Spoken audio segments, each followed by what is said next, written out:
is Shelley Waltar, and I'm also a member of your team, and this is my user's manual presentation based off of self-assessments that we took quickly as a class. So here's just a quick roadmap of this presentation. I'm going to start with just a basic overview of some of the self-assessment tests I took and just some of the results and how I found that they were interesting or different than I expected. I'm also going to talk about what those results mean as a member of this team, as well as some personal goals that I have for this project and hope to implement. So for the Myers-Briggs test, I got ISFJ, which is very interesting for me because I've taken this test multiple times and gotten a different result. So I thought it was very interesting to look at the sort of variations within each section. So I know I tend to lean more introverted than extroverted, and that's something in my nature I've always kind of known, but I thought it would end up being more extreme. Whereas this survey showed that it was rather moderate.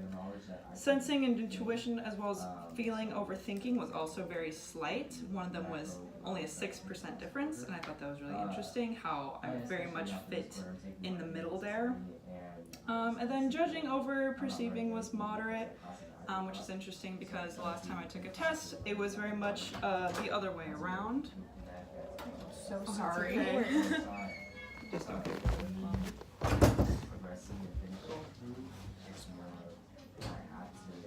I know, we're just doing presentations, that's all. So sorry. That's okay. Yeah, that's fine. Wow.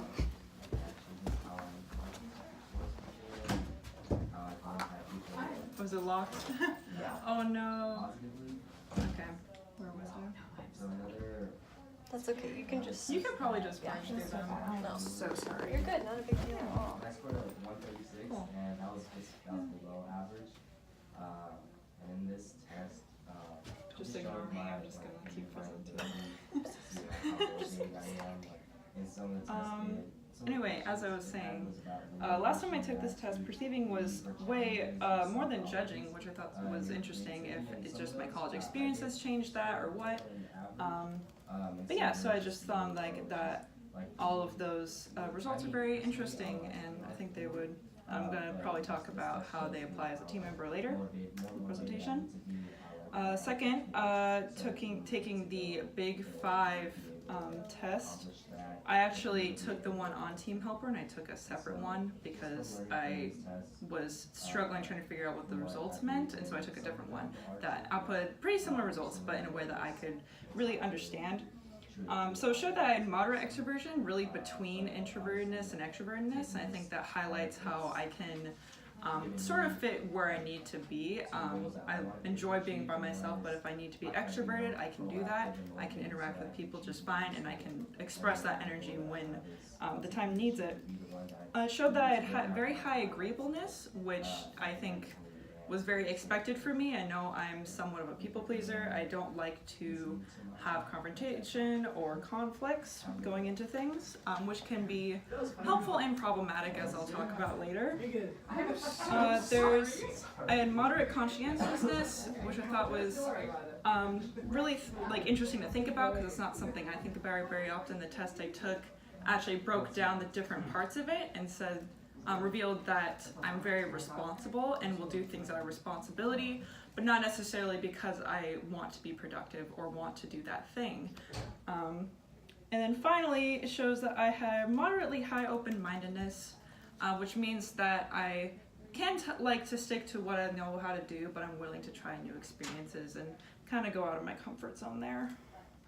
And just for the rest of the self-assessments I find not super important, but I want to mention, it showed that I was an auditory tactile learner, and that's just how I'm able to process new information the best, is through either auditory or tactile examples. The type A-B test showed that I was pretty much almost exactly in between type A and B, and going into the test, I wasn't sure if I would be A or B, so it sort of makes sense that I would put right in between them. And finally, the entrepreneurship potential test showed that I would not be a good entrepreneur, which is good because I don't want to be. But it does reveal that I am not necessarily the most ambitious person. I'm kind of like sticking to what I know how to do and not thinking super duper outside the box, which can be good or bad because sometimes I won't take risks that maybe should be taken. So as a team member, all of these results show that I'm very flexible. A lot of the results were in between two extremes, which shows that I can sort of lean on each side as necessary for what needs to be done. As well as I'm very dedicated to delivering all the deliverables. I want to make sure everything that needs to be done can get done, and I will help in any way that I can to get those things done. But it does mean that I may not actually be passionate about what I'm doing or about even the project. I just want to do it because it's an assignment. And agreeableness can be good. It can be a strength because it means I'm willing to work with others, cooperate, and make sure we're all on the same level, same page, but also it can mean that if I do disagree with some other team member, I may be quiet and not willing to confront them about it. So some goals that I have for this team project would be to be willing to speak up about things I may disagree with or things that I think we need to do, even if others don't agree with it, and just be able to accept that confrontation not as a bad thing, but as just a way to grow.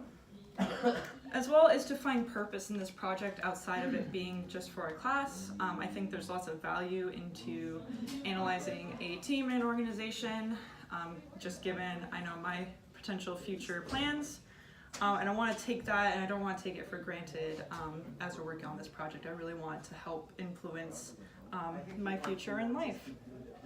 So this has been my presentation, and thank you so much for watching. So you don't have to upload the video. I don't know what.